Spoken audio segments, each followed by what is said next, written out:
Bisa dengar suara saya? Halo?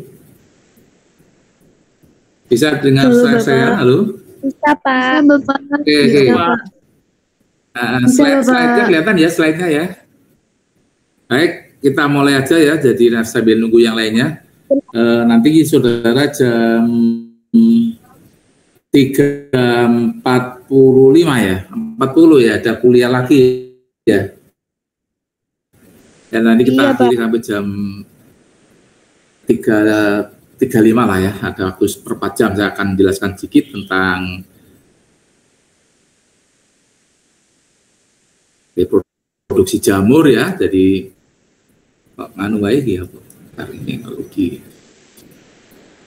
meleh aja.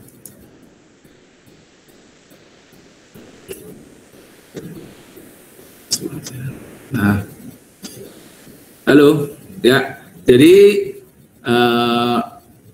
ini ada pertama yang kami lihat kan, jadi ada proses reproduksi pada jamur kelompok mushroom ya, Basidium mycete secara umum. Jadi prinsipnya di sini adalah dari Basidiospore yang keluar dari bagian lamel ini ya, jadi Basidium yang bentuknya seperti spor ya, hasil meiosis sel diploid. Jadi ada satu-satu ini. Tapi ada kelompok jamur, kelompok ini namanya Agaricus bisporus. Ini cuma ada dua sporan kotaan seperti ini, tapi dalam mesinnya ada 4. Masing-masing ada 2 itu. Karena secara natural proses setelah ada peleburan zigot diploid, dia membelah secara meiosis menghasilkan 4 sel anakan ya, yang merupakan hasil persilangan dari induk jantan dan betinanya tadi. Jadi seperti itu. Dia keluar kalau sudah masak karena ada turgor, tadi tekanan sel juga angin itu, dia akan turun ke habitat yang cocok gitu ya. Habitat yang cocok dia akan berkecambah. Ya, misalnya ini contohnya ada 2 Basidiospora yang tipe kelaminnya berbeda, menjadi apa yang namanya hifa primer atau hifa monokariotik, karena hanya hifanya ada inti. Kalau dari 2 ya, dari Basidiospora yang kompatibel yang 4 itu kan 2 jantan 2 betina tipe kelaminnya. Lalu dia akan fusi plasmogami namanya. Plasmogami ya, terus setelah itu kalau terjadi plasmogami, lalu dia akan membentuk struktur primordial atau calon badan buah ya. Yang pertama mulai dari yang paling kecil ada stadium pinhead ya, stadium kayak kancing baju ya, pinhead ya.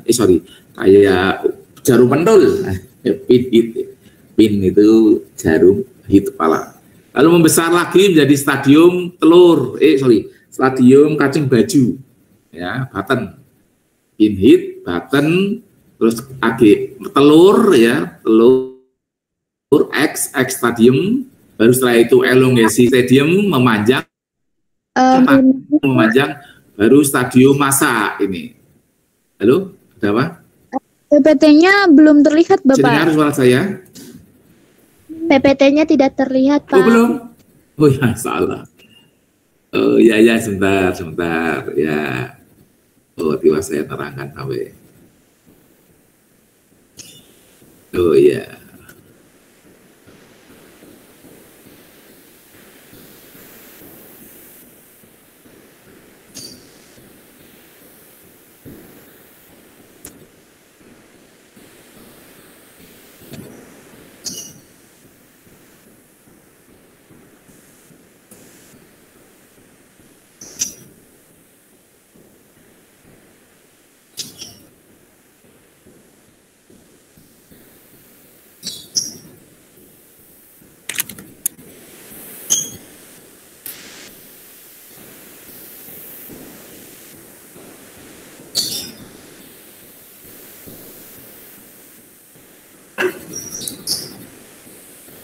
Sudah kelihatan PPT-nya? Sudah, Halo. sudah Pak. Sudah ya. Seperti ini Iya, aja nggak saya maksimalkan ya. Kelihatan ya. Jadi Iya, Pak. Iya, terlihat Pak. banyakkan pada jamu ini sebagai contoh awal, nanti ya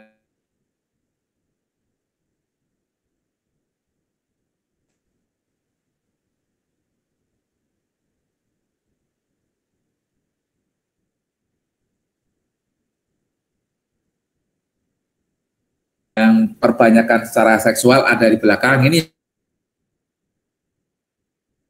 yang seksual Basidiospora ini ya. Jadi normalnya itu kalau Basidiospora itu ya ini foto ya, dari sel basidium yang diploid lalu membelah secara meiosis jadi 4. Masing-masing ini dalamnya ada 1 Basidiospora haploid ya. Normalnya seperti itu lazimnya. Tapi ada juga anomali pada Agaricus bisporus. Ininya cuma 2, tapi di dalamnya ada 4 inti gitu ya. 4 inti kita nggak tahu dia kompatibel gitu ya.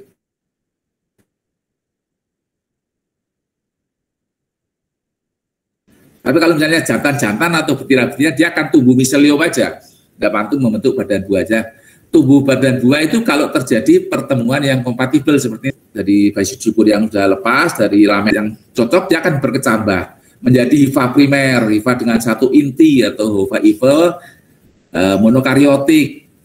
Nah, kalau tipe kelaminnya berbeda, kompatibel, dia akan fusi menjadi inti. Karena intinya berbeda dari jantan dan betina, orang sering mengatakan hifa heterokariotik. Ya, kalau terjadi fusi dari 2 hifa yang kompatibel tadi, dia akan berkembang lebih jauh membentuk primordial badan buah. Ya, kelihatan dari ukuran miselium itu ada yang massa memadat seperti ya pinhit namanya. Pinhit itu kepala jarum ya. Jarum mendul ya, jarum kecil pinhit bertambah lagi massa membesar lah menjadi massa yang kedua, ada massa yang namanya massa buton ya, atau cacing baju besar. Dari itu membesar lagi menjadi stadium telur, kultur jaringan atau menjadi bibit untuk membuat bibit jamur dari sini. Lalu memanjang lagi tangkainya ini orang sering menjadi atau menamakan dengan fase elongasi ya, stadium perpanjangan tangkai elongasi. Setelah itu baru besar buka, ini namanya stadium massa seperti ini. Inti atau dikariotik ya, hifa dikariotik. Lalu ada perkembangan primordial atau calon badan buah seperti itu. Nah, kalau dilihat lebih lanjut rincian seperti ini nih. Jadi ini gambaran dari pilisnya atau cupnya tadi, ini di sini bawahnya ada jil tadi ya. Jadi bila-bila itu ternyata di situ tuh banyak terkumpul dari basidium. Sebagai contoh Basidiospora betina, ini jantan yang hitam, 1 inti atau monokariotik akan berkembang membentuk struktur badan buah. Jadi mulai dari stadium primordial yang pertama ya, pinhit, lalu button, lalu menjadi X stadium, lalu englas. Itu di sini ternyata hifa sekunder ini tidak terjadi fusi inti, tapi fusi plasma aja, plasmogami. Jadi sembari terjadi plasmogami, dia membentuk struktur primordial badan buah. Namun ternyata di sini untuk menegakkan bentuk daripada badan buahnya ini hifa sekunder ini membentuk 2 macam hifa ya. Yang pertama hifa binding hifa untuk mengikat 1, yang kedua skeletal hifa untuk mengeraskan. Dia dua-duanya hifa steril ya. Jadi di dalam struktur badan buah ini ada hifa steril yang jenisnya ada binding hifa pengikat, dan ada skeletal hifa rangka.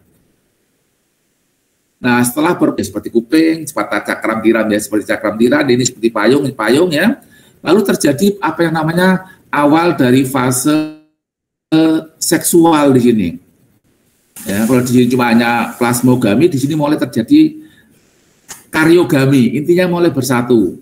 Ya, dari dua inti haploid bersatu jadi diploid, diploid lalu membelah meiosis 2 kali menjadi 4 sel. Nah, 4 sel ini ternyata dilihat tipe kelaminnya 2 jantan, hitam, 2 betina gitu ya.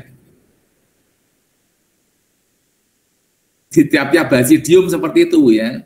Nah, 4 ya, karena di mana-mana itu di organisme apapun kalau habis terjadi apa namanya pembuahan fertilisat ya, penciptaan yang haploid seperti ini. Sel telur sama sel sperma juga seperti itu ya. Nah, terus siklusnya baru di akhir pada 2 selesai sempurna baru terbentuk. Ada yang mau masuk sebentar. Apa ini? Aprila Ayu Wulandari ya.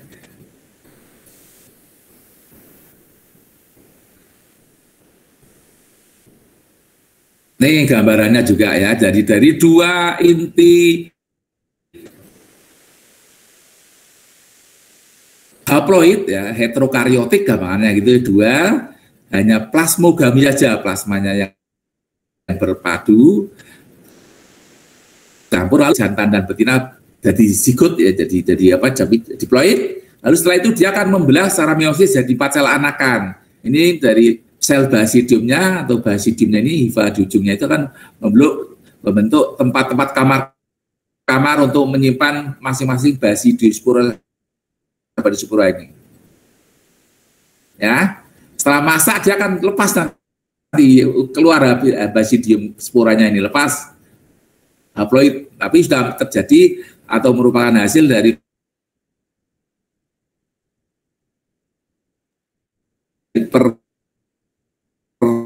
ini fotonya, coba lihat ya, bagus.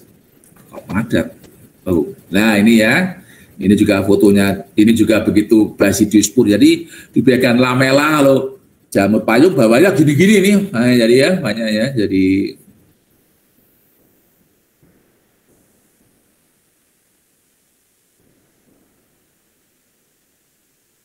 nah, sampai di sini ada pertanyaan enggak di kelas basidiospora? Ada pertanyaan?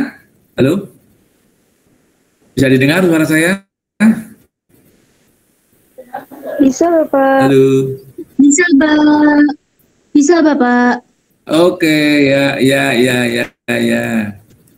Nah, sekarang untuk reproduksi yang aseksual ini, contoh juga diambil dari mold jamur benang ya.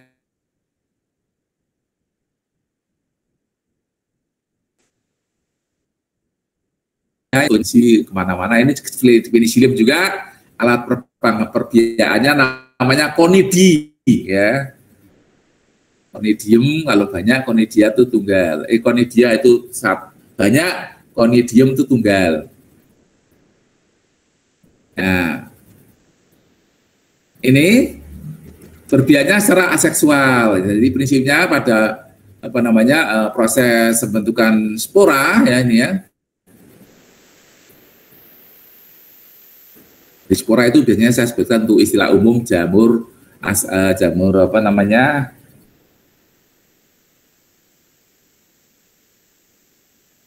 kelompok kapang, kelompok Deuteromycotina, jamur. Selain Deuteromycotina biasanya jangan spolasi. Jadi kalau pertumbuhan dari miselium sudah maksimal, dia akan terpicu karena ada cahaya, terutama kalau kulturnya kultur yang statis, tidak ada pengkocokan. Kalau pengkocokan ini enggak bisa, itu akan menunda proses populasinya ya.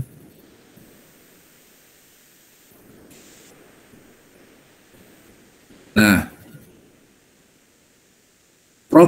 reproduksi pada jamur yang secara seksual ya, kita kenal ada istilah dengan holotropik atau heterotalik, di mana reproduksinya itu dari 2 individu yang berbeda. Ini kalau untuk ini apa namanya, kalau yang mau seksual, jadi kayak Basidium miscetas itu ada yang talusnya beda-beda, terus dari 2 talus. Tapi ada yang homotalik, di mana dalam satu tubuh talik tubuh jamur tadi ada jamur yang berisi spora jantan dan betina, itu namanya seperti tumbuh-tumbuhan ya. Nah,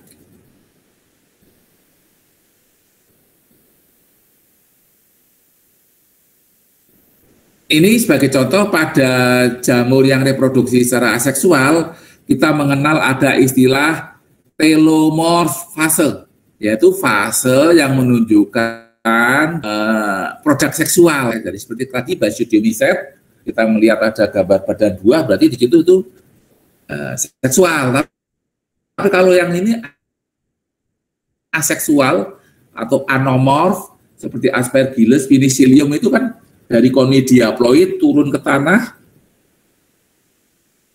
karena lembab, tumbuh lagi jadi produksinya, dia. Nah, kalau pada Rhizopus, jamur tempe itu bisa kita lihat, bisa berbiak secara aseksual maupun seksual. Kalau seksual nanti bisa dilihat adanya produk-produk aseksual kayak misalnya Zygospora itu produk seksual, ada Ascospora ya, jadi askesnya sendiri pembentuknya itu jadi seksual. Basidium tadi juga begitu ya. Ada yang dua-duanya bisa nampak ya. Tadi contohnya seperti jamur holomorf yang namanya ya. Kalau ini anamorf aseksual, ini seksual. Holomorf itu maksudnya dua-duanya punya dia ya. Jamur-jamur yang di dalam siklus hidupnya itu bisa secara seksual maupun aseksual, namanya holomorf.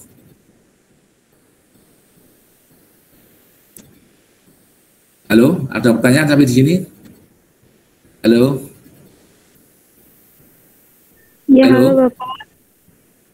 Halo Bapak.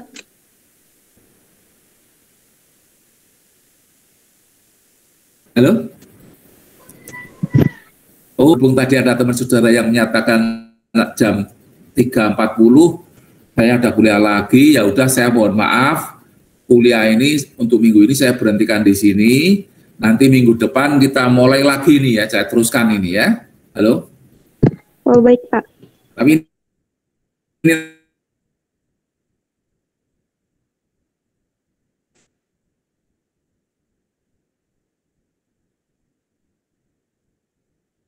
nanti akan saya kirim slide-nya untuk belajar kamu di genetika jamur. Kan sampai di sini saya akhiri, asar dan sebagainya silakan. Ya, mohon maaf tadi karena ada acara saya memenuhi jadwal vaksinasi.